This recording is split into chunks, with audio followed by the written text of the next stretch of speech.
My name's Will, I'm a werewolf. Currently I am incarcerated, so I'm sending these stories out when I can. Got taken by the police, kinda let them, to be honest, but if you could subscribe, that would be wonderful, and you may be able to win this art piece, Be Positive, made by my own fair hands when it gets it's kind of been taken by, Louis sent it to the police along with the PlayStation 5 that I sent, but I thought that would have been a great piece of artwork for your competition, but never mind. So along with that, I sent a PlayStation 5, and if you subscribe, there is a chance to win that on the 20th of October. We're going to pull one subscriber out of the hat, apparently, and they are going to be able to win at least a PlayStation 5. So please subscribe. Now I'm going to continue with my story. This is the second part of me being captured by the police, taken into prison. So here we go. I hope you enjoy it. Eventually they gave me my very own cell in Belmarsh prison.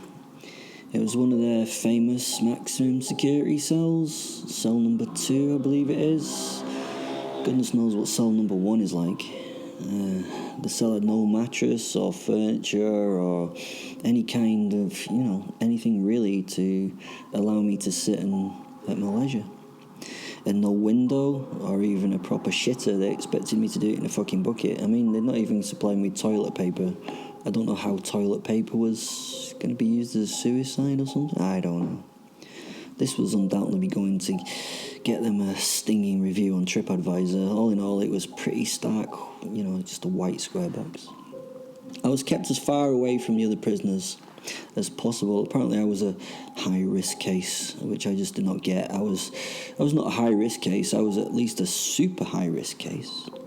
I was waiting for the dicks to come from the government to have a catch-up chat. I'd murdered my handler and got away from the government, and kind of expected them to come real soon.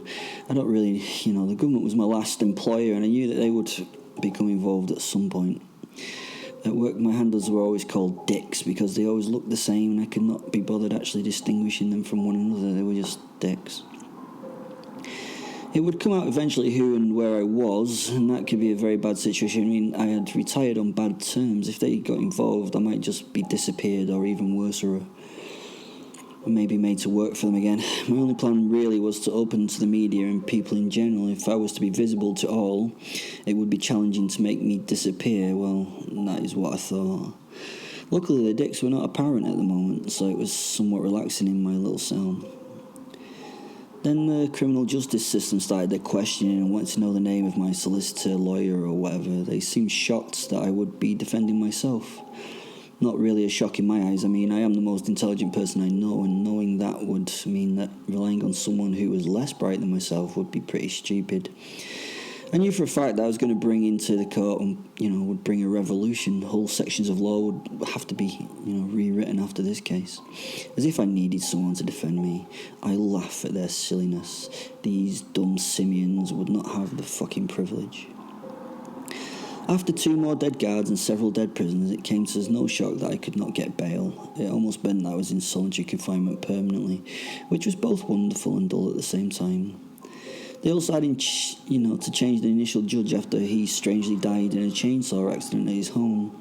When questioned about my knowledge of the attack, I thought it would be amusing to pass the chainsaw blade over the table to the officers present. It was not amusing, apparently, and only added to a lot more security and questions on how the fuck I got out, or maybe got out. No sense of humour. You always try and have a laugh, and what do you get? They gave me access to all the law nonsense to build my case, but in reality my case was not based on any law that existed in human history. I had no need to have the backing of any cases in the past, because with a sensible jury and the ability to use a little common sense, they will see that why they should let this predator go. I was just a predator, taking its needed prey from nature. I mean, it was fucking evident in reality. Nature did not follow any moral or ethic laws. I was nature, and on the brink of extinction. I'd watched a lot of David Attenborough programs to build my defence.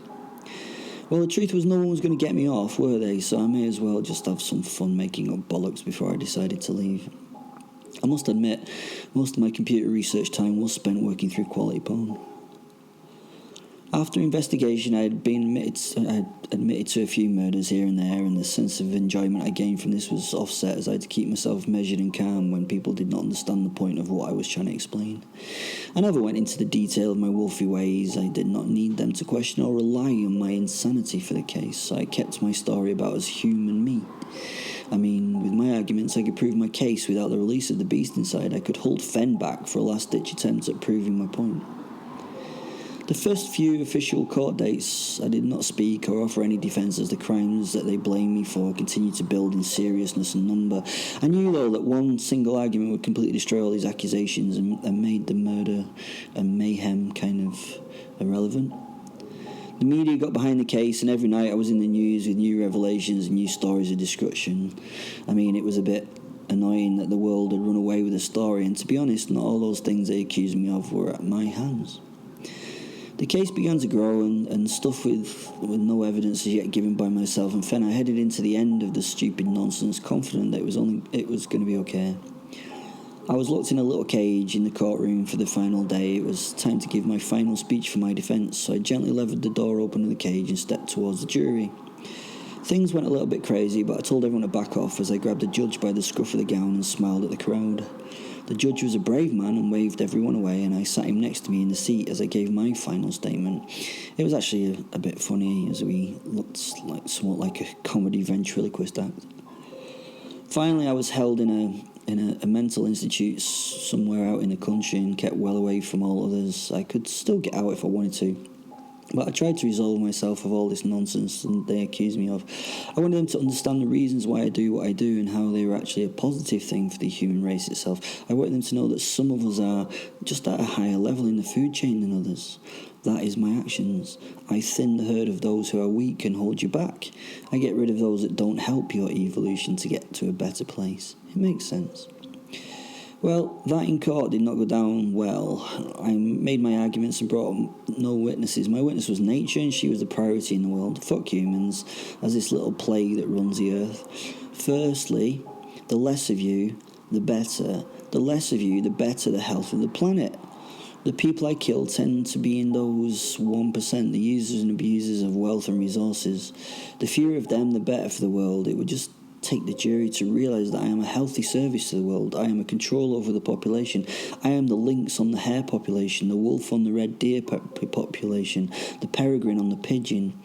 We need these top of the food chain predators, otherwise the populations of vermin would overrun. They should keep me out there for their sake. At the end of my final piece, I wandered back to my cage and sat down. I laid back in my seat and knew I had kicked ass as I saw the effect that it had caused on the jury. They had never heard such an eloquent conclusion, and they were having to really consider their next steps. I mean, this was history in the making. These people would be famous for their choice of outcome, the first to show an understanding of actual reality. It was going to be a beautiful thing. The jury was led away for deliverance over the outcome. I knew this would only take a minute, so I stared even though I was invited to leave the little cage. I sat there for 20 minutes, then an iPad was passed to me as the court remained empty. The judge, though bravely, came back through to the bench and sat down in silence at the empty court. The judge then asked the jury for their outcome over the iPad and from a safety of another room. I can't think why. They found me fucking guilty. They're so fucking stupid that they actually found me guilty. Had they not been listening to me? Were they that dumb? Could they not understand me? I stood there dumbstruck, absolutely bemused by the outcome. Initially, I was so angry with this fallacy in law that I was ready to wolf out and take everything apart. Then I heard Fen laughing his socks off even though he did not wear them, and realised that these people were too stupid to understand. I had wasted my time, and it was on me that they did not fucking get it. After the few life sentences were given, I just broke into laughter. I think it reassured the judge that I found this whole thing pretty amusing. I mean, it was fucking ridiculous. So now the judges had to deliberate my placement in sentence. I was led with my posit to a secure room where I met the two men who would decide on my placement at this moment, where it was that I would be going for the rest of my life holiday. They had the choice of Broadmoor or Belmarsh. They sat and deliberated for some time. Belmarsh is like a high-security prison where Britain sends its worst, those with no idea what to do or what they can do with it. It has terrorists and murderers, multi-millionaire, maybe billionaire drug lords, and who are able to pay for an escape fast and furious 15 styling. Broadmoor is a loony bin where they send those that have mental problems. Not really a prison, but by no means really a hospital. It has an NHS facility where they fix killer fruitcakes. Either would be fun, I guess. The decision was first to send me to Belmarsh for assessment into my mental state. Apparently I came across as quite sane, but most psychotics do. I would be taken to the medical section of the prison where the doctors would be able to assess me to see if my brain was an issue. Then maybe Broadmoor, maybe not. I was a bit giggly, I must admit, as Fen was taking the piss out of these very serious men with their very serious ways, seriously silly as they spoke. I put my hand up to try and get the judge's attention. I tried to interject. I repeated. The two men were in deep discussion, looking upon me with little disgust. They looked at me with the hope that I would quieten like a mischievous child. I raised my hand in the way of apologising for my disruption, and the fuckers continued to talk. Fen was busy sniffing the judge and looked at me with a mischievous smile. "This one's been fucking this morning, Will." He sniffed him again as he moved his way around the man in conversation. Judging, get it, judging by the smell, 14 years old. He kept circling. He took another great sniff right in the face of the lordly man. The man went quiet at that moment, as though my invisible friend had bothered him. Asian boy. I could probably break it down further. I would say maybe Southern Korean, from a family of maybe 6. He believes it's consensual. Although I do not think that would give a fuck if the child said no. I think he would still fuck him. Fen turned to the other guy and now took a deep breath. He laughed out loud, literally. This guy is a cokehead of the highest order. I mean, this one has lines with his breakfast. The left pocket contains a little vial, maybe 3 grams of Peruvian flake. 98% pure, I'm sure. This guy has expensive tastes. 4 or 5 grams a day, I'm sure. I smiled. Ahem, I repeated to get some attention. I smiled more as the irritation of the two men became palpable. Can I just say something? The men stopped talking and turned to me. Yes, Mr. Beast, how can we help? Well, I was just wondering if I may have some input into the outcome that you are forcing me into. Mr. Beast, the control of the situation has gone far beyond your hands now. He really talked to me in a condescending tone, and then they went back to their conversation. Judge Delaney, how is your popularity in the Korean community? I mean, you have been spending a lot of time immersed in their culture, have you not? I mean, I noticed you have a part of a play in support of those countries' young people. I mean, only this morning you were working very hard to help one young man. I can't believe that a man of your importance would work at such an individual level. And you, whatever you're called, because you're such a rude cunt that you did not even introduce yourself to me, how is that? Oh, fuck it, I'm not going to be too clever here. How is the cocaine in your pocket and your nose? The faces were a picture. One of the 4 guards around me gave an uncomfortable cough that broke the silence. Left pocket, I would guess, about 3 or 4 grams of pure. Turned to one of the guards. I bet he has not got the guts to turn out his pocket. The next moment, I was stood next to him, my hands around the coke addict's neck. I smiled and looked deep into his eyes. Do you know what? I could crush your throat right here. It would be simple and easy to do. I applied a little pressure to the skinny, balding cunt. The guards moved towards me, so I squeezed a little harder and told them to step back. The other judge tried to move away from us, but I just kept eye contact with him and I managed him to return him to his seat with just a look. What right have you to judge me? You do your little horrors behind the backs of others, yet get the right to judge me?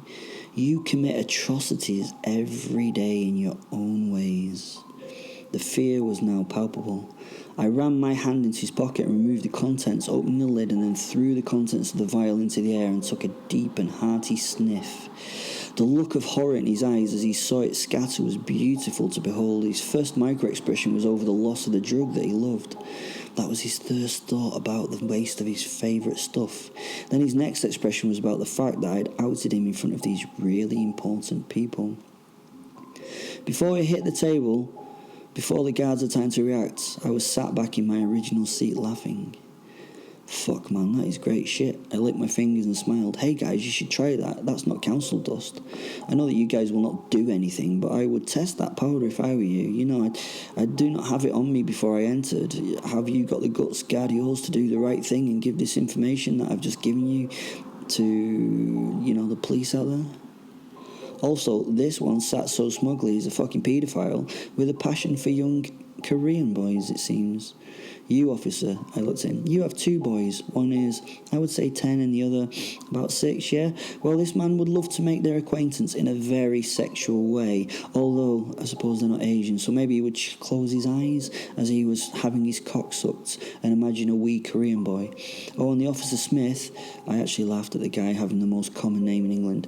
Judging by your tattoos, it's just another example of those filthy foreigners coming over here and taking the jobs that proper British people should have. These young boys coming over here and sucking our judges' cocks. This world is crazy about what it accepts as being okay. Let's look at those that run our lives. We put people in positions of power without any thought that they might actually use that power for themselves in a way. How fucking stupid are we? Someone says, I promise that I will use this position of power and use the ability to make decisions for others purely for the good of the population.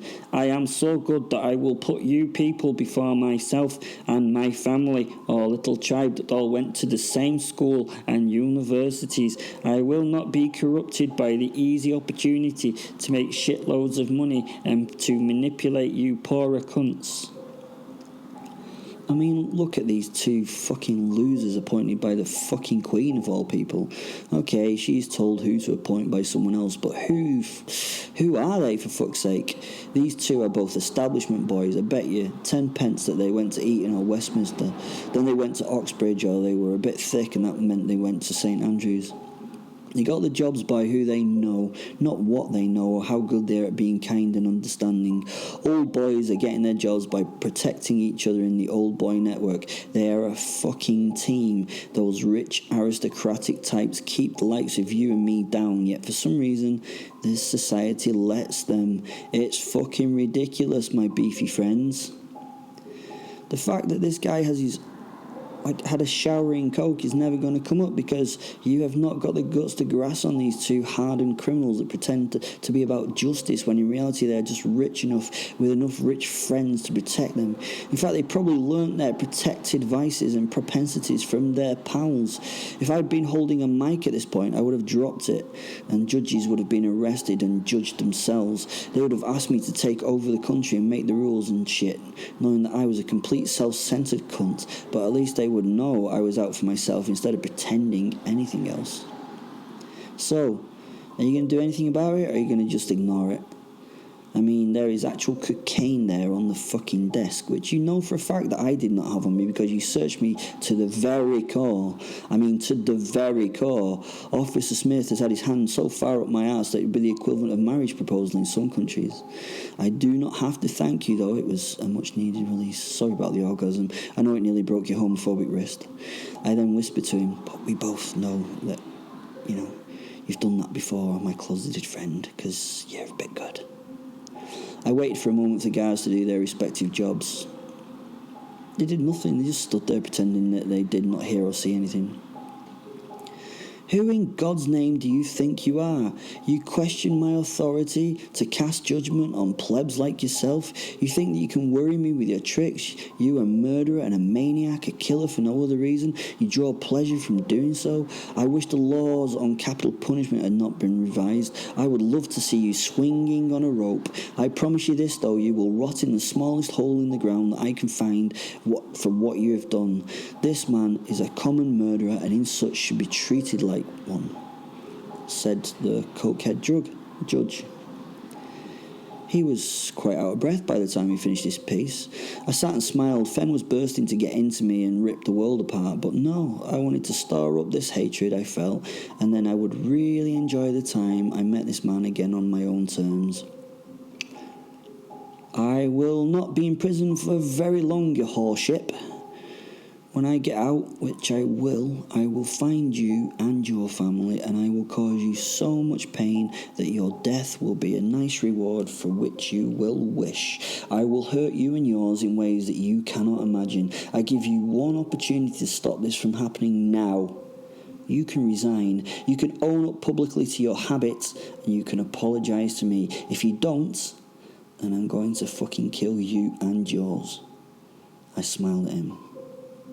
I would do another line while you consider it. You seem to be running low on energy right now, mate. You, on the other hand, I said as I threw my handcuffs at the judge, I am just going to kill. So I ended up in Belmarsh Medical Wing to be assessed for mental health problems. It would take a while for me to explain that my mental health issues are not a problem. My mental issues are what makes me strong. I may have made some important enemies at this point, but I did not care really.